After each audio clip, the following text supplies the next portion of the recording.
What's up and welcome back to another video. It's your boy Dripbyjames, and on this video we're gonna do a short Q&A, and I'm also going to tell you the absolute truth on why I started this YouTube channel and who I am. So stay tuned.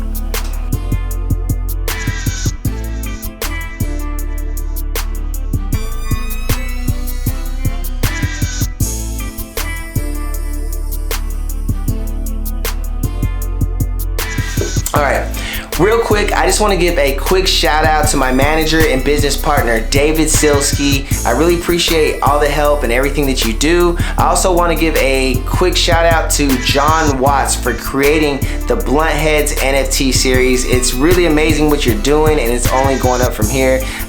Y'all need to make sure you guys look into this. David actually won a PS5 just recently and a free Chronic Cats NFT through the community, so be sure y'all check it out, and let's jump back into this. Alright, so what I'm about to do right now is I'm gonna answer a series of questions, and these questions came from Instagram. So what I did was, I went to my story, I posted what would y'all like to know, or what are some questions y'all would like me to answer on my next video. So that's where these questions come from, and I'm gonna go ahead and get started with question number 1.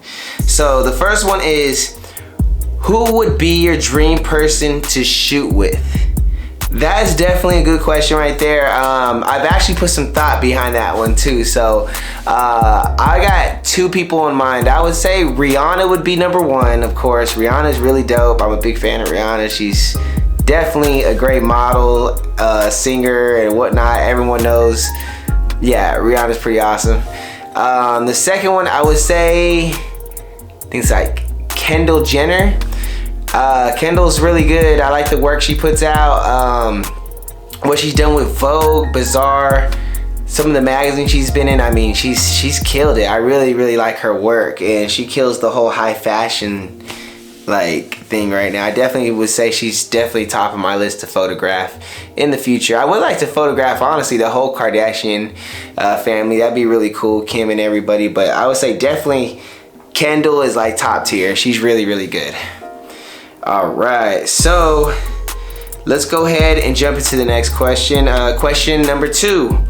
What is your ultimate goal with photography? So, my ultimate goal, honestly, for one, I love to shoot. So it's just like, regardless of anything, I'm always gonna be shooting. It's something I learned that is just in my blood. So I love to photograph. I'm an artist at heart, and it's just something I love to do. But I would also say to inspire. I wanna, I strive to inspire others out there. I would love to inspire the world, and I know it takes one person at a time. So I don't know, I just like the whole creative process, and I would say my end goal would just honestly be to live a amazing lifestyle with my kids and family, and to be able to do what I love, photographing, amazing pieces and stuff. That'd be really cool, and just creating and just doing what I love to do, and being able to live a lavish lifestyle while doing it, so that would be really cool right there. So question number 3, what has been your favorite shoot? Now, my favorite shoot, I would have to say, would be with, I did a shoot, I want to say it was possibly 2013 maybe, who knows. I don't think it was 2014, but I would say around 2013, I think. And it was a shoot where I photographed a model I was shooting at the time. Her name was Saxon Wilson, and we did a picture where basically she was we did her up kind of looking, pretty like a homeless woman. And basically, and then after that, we did her up real high fashion, real elegant, real rich looking, makeup, hair done, everything. And we had a shot her one post with her sitting down homeless, and the other one was her walking by herself and seeing herself homeless. And then, really the perception could go either way. It could be her homeless and seeing herself walking by lavishly, or her walking by lavishly and seeing herself homeless. And it just has such a powerful meaning, and the photograph came out so dope. And to this day, even though it wasn't done with the most highest end cameras like I got now and stuff like that, it still came out really, really good, and still is one of my favorite photographs that I've done in photo shoots. It was really fun, and just the team effort behind it and everyone that was involved, you know, me, you know, Angie, Saxon, Talani, and just the whole team, and the vibe when we did it, it was just magical. So I would say that would be definitely one of my favorite shoots. And then my second, just to throw it in there because it's hard, these two go neck and neck, is I photographed one of my favorite recording artists, you know, and actually growing up, this artist was like literally my favorite artist for the longest and stuff. His name was Kingpin Skinny Pimp. I know a lot of y'all like, Skinny Pimp, who is this? He used to actually, you know, he's a big influence on, you know, like he was with 3 6 Mafia back in the day. He has a whole influence on the whole sound of the Memphis rap and everything. But long story short, I ended up photographing him, and we ended up becoming really cool friends. We went out on the town. He showed me a good time in his city, and it was really cool experience and very memorable. Something I'll cherish and remember forever. So I would say that's up there with my favorite shoots right there. So Skinny Pimp and the Saxon shoot. What's your worst experience during a shoot? Oh, worst experience during a shoot.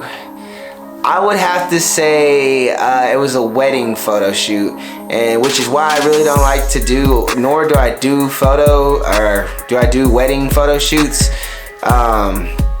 It's just so stressful. But long story short, I went and I agreed to do a wedding. It was a wedding photo shoot for a friend. And at the time, I mean, I didn't, you know, with weddings, that kind of stuff, you gotta have backup on backup for everything. You gotta back up lenses, batteries, all that kind of stuff. I didn't have none of that. I literally was depending on one lens at the time and just, you know, hoping everything went for the best, because I never really had a issue with that lens and everything. So I went to the photo shoot, or to the wedding, and I got there and I started doing some little test pictures and stuff, and my lens froze up. It like locked. I was not able to take no more pictures, and the wedding did not even start. I literally panicked. Yo, I was sweating. Like I was like, no, yeah, I think I was out of there. I was pretty nervous. I didn't even know how to tell them. So the quickest thing I could think of was I'm gonna have to go like rent out a lens somewhere. And I asked the lady that was in charge of the wedding, I was like, hey, how long do I have to the wedding start? She was like, an hour. I was like, I'll be right back, I gotta go get it. So I left, went in like to the camera store. It was a weekend, all the lenses were rented out. There was one lens available, and it was like I can't remember what it was. I was like, I'll make it work. And sure enough, I think it was like it was like a cheap prime lens or something. Sure enough, I went, made it back to the shoot, did it, and I executed and got it all done. But I would say that was probably the worst experience for me. Like wedding photo shoots, like big no-no for me. They pay very, very well, and to the photographers out there that do pull them off, hey man, I applaud you. It definitely takes a lot. It definitely takes a lot of money too to get into that, because like I said, you need backup on backup, and that stuff's not cheap. So when you guys come to a wedding photographer and talk smack because they're too expensive, you need to check yourself, because they spend a lot of money and invest a lot into that, and it's a lot of stress doing those type of gigs. So definitely, I will do it though if the money's right. So if you want to book me for a wedding, don't hesitate to hit me in the comments. Okay, so let's see. Next question on here is, this is kind of fun. I kind of like, you know, doing this little Q&A thing. Maybe I'll do this like once a month, and I'll throw one of these type of videos out as well. So y'all let me know in the comments if you would like me to do that, and just throw in some more questions for me in the comments, because I might just jump on and do another video like this next week. Next question. I get asked this question a lot, so let me go ahead and jump into this one right here. How do you stay professional during provocative shoots? How I stay professional, I would say, honestly, I've been doing this a long time, and you know, back when I first got into it and I was a lot younger, it was a lot harder. You know, it was a lot harder. You know, you're shooting with gorgeous women, you're a young guy, you know, you're doing sometimes sexy photo shoots, so it's a lot harder back when I first got into it, I'll admit, you know, and like that time I met my kid's mom, you know, so But as time went on, you do it so much, and like it just begins to be like nothing. It's like it's meaningless when you see it. It's not like, it doesn't affect you the same from just doing it so many times over and over and over again.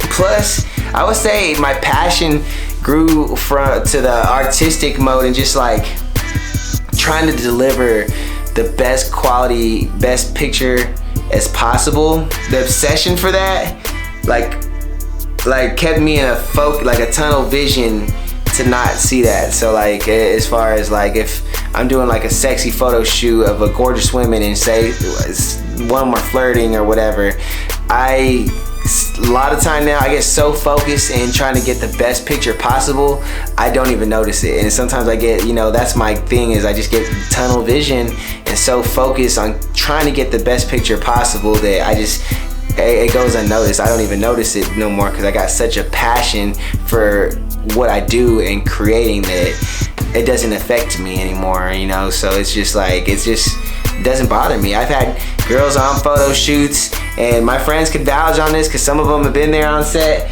and I've had girls come on to me on photo shoots and stuff like that, either because they've been drinking or they're just feeling the vibe and they're in the moment, and they'll come on to me and be like, so you're just gonna maintain professionalism and blah blah blah. And I keep it professional because, for one, I don't want my name to get out there in a bad way. I don't want to be that photographer, I want people to work with me, and I want to keep repeat clients. I don't want to have that on my business end. So yeah, but that pretty much explains it as best that I can on that aspect. But I just just been doing it so much, it doesn't really affect me no more. But sometimes you do meet someone though, I meet girls a lot, just like when you work a job, you're gonna sometimes meet people, at your job, and it just kind of works like that. But I never hit on models. I never go and do that and stuff. I don't go and hit on these models or nothing like that. How do you deal with difficult models? Honestly, with difficult models, I don't deal with them, honestly. I'm to a point, like, I've learned my lesson, and what I've learned is not all money is good money, so for me, it's not always just about the money. If I come across someone and they're just a pain to work with, or schedule, or they're just giving me a headache, I just stop right away and be like, hey, let me refer you to someone else, because I could tell, I don't tell them this of course, but I could tell if it's like that just with the booking process or just getting it together. I could only imagine how the rest of the photo shoot's gonna be. And a lot of time when I go through that and I don't stick with my gut feeling and I just do it for the money and get it done out the way, oh man, sometimes I tell myself that was not even worth it, and it's just, some people are just hard to deal with, and I rather, maintain professionalism and just guide them to another photographer that may be able to help them. So that's what I do. I just don't deal with difficult models. If they got attitudes or anything like that, where it's just like they're giving me a hard time, I don't mind just being like, hey, turning everything off and calling the photo shoot quits. Because at the end of the day, for me to create and come out with great pictures, there's a chemistry that the model also has to have with the photographer sometimes. It doesn't even have to be a chemistry, but it's just, you have the personality, thing really comes through in photographs. And if the model's all stuck up and hard to work with, it makes it very difficult for the photographer to create. So it's like, it makes it real dreadful, honestly. So you just excited to get the photo shoot done, get your lights packed and go. So models out there, if you're difficult or you have an attitude, I suggest, just trying to leave that stuff at the door or at home, because when it's time to create, it's hard to go hard and be in an angry mood or setting off bad vibes. So I really am strong on creating and having good vibes and having fun with what you're doing. And I like to have fun and laugh and all that kind of stuff. So difficult models, big no.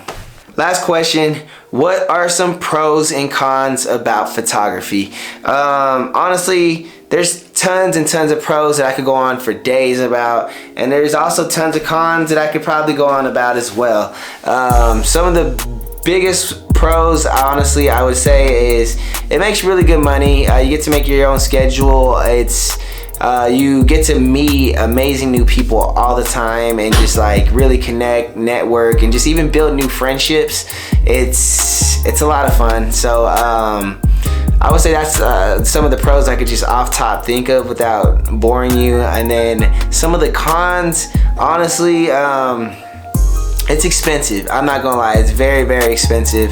I spend a lot to create sometimes my own visions and bring that to life and what I want to do. So it can get really pricey, and sometimes I will go broke trying to create what I see in my head with these visions. And and it's just, that's one of the things about it is it's really, it could get really pricey, so I put a lot of money behind what I'm trying to do with this pictures and even video right now, but I really believe in it, and I feel like it's gonna pay off huge in the future. And yeah, but I would say that's the biggest con, just kind of a little bit about it. It could get kind of pricey, but if you really believe in yourself and you love what you do, man, that stuff don't mean shit. So honestly, I would say that's about it with that. Cool. Let me tell you a little bit about myself so that way you guys know who you're watching. So my name is James Navarro. I'm a published photographer. I was born in California, but raised out here in Texas.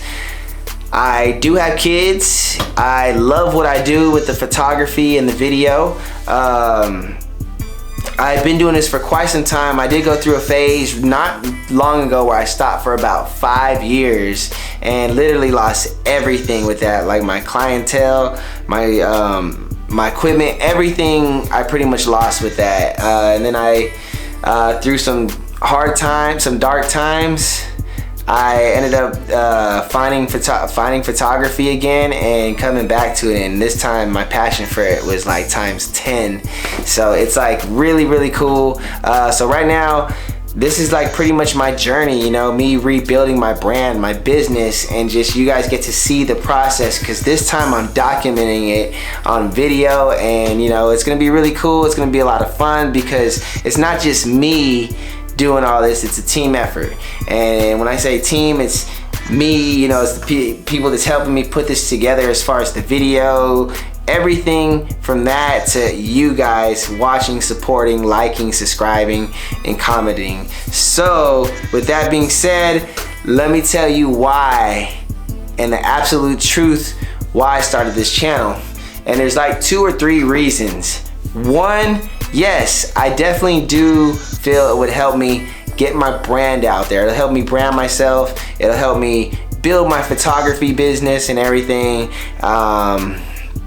It would just be I felt like a great platform. I watch a lot of YouTube, and I don't know, something I've always wanted to do for years, so I thought, why not, go for the challenge. But really though, honestly too, a big thing about me is I really strive to inspire. So I would love to inspire the world. That's one of my biggest things on my heart and like on my mind, and the passion that drives me through everything that I do is I would love to inspire the world. And I feel like this would be a great way by having you guys follow me through my journey or join me on my journey and be able to see my wins and see my failures and learn from both, so because a lot of stuff that I'm going through, there's a lot of failures with this stuff and things that I've lost and things that have not gone right, but I've also had some great wins. So I want to be able to share that with you guys and be able to inspire and show you guys, because I've been through some dark times. I've been through some really bad stuff, and honestly, I just want to show that you can still pull yourself out of that dark place and inspire and motivate yourself and others out there. So that's another reason, is because I want to inspire. And the third reason, I would say, what was it?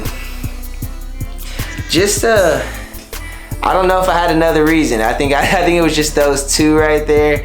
And heck, I'm a creative, so photography, video, this whole process. It's a lot of fun to me, and just bringing this to you guys, I'm just really grateful and thankful to be doing it. So I just want to thank y'all too, because without y'all, there would be no views, there'd be no subscribers, and there'd be no likes. So yeah. Alright y'all, I really enjoyed answering y'all's questions. If you have any other questions for me, be sure to drop them in the comments. I'll be sure to take note and answer those in future videos. I want to thank every single person on here, and I got one last favor to ask of you guys. If y'all really enjoyed this video, and I mean really liked it, be sure to hit that subscribe button and show me some love. I'll see y'all in the next one.